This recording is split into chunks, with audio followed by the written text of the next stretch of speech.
In today's video, I'm going to teach you how to download YouTube videos for offline viewing using the three-dot menu. Before we begin, make sure you're connected to a reliable internet connection, ideally Wi-Fi, to avoid using mobile data during the download process.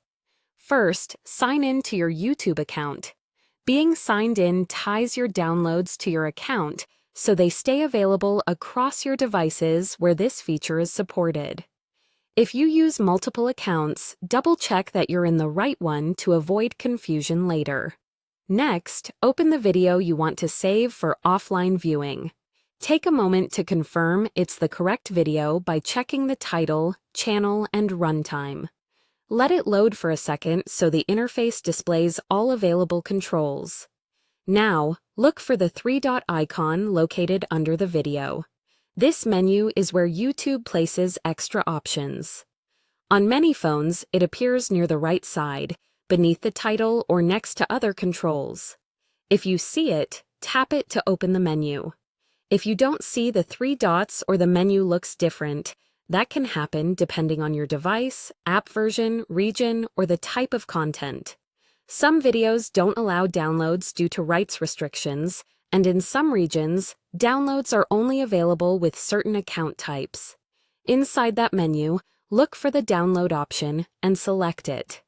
As soon as you tap download, YouTube will prepare the video for offline playback within the app. This doesn't create a separate file in your device's gallery. Instead, the video is stored securely inside YouTube for viewing when you're offline. You'll then be prompted to choose a quality. Typical options include lower resolutions that use less storage and data and higher resolutions for a sharper picture. If you're low on storage or your connection is slow, pick a lower quality to speed things up and save space. If you have plenty of storage and want a crisp viewing experience, choose a higher quality. Keep in mind that higher quality takes longer to download and can be larger in size. Once you've selected your preferred quality, the download will begin. You can continue using the app while it works in the background. If your connection drops, the download usually resumes when you're back online. Note that downloaded videos are meant for offline viewing in the YouTube app and may expire after a period of time or become unavailable if the content changes. That's it. You've signed in, opened your video, used the three-dot menu, tapped download, and chosen your quality. Enjoy watching your content offline, exactly when and where you need it.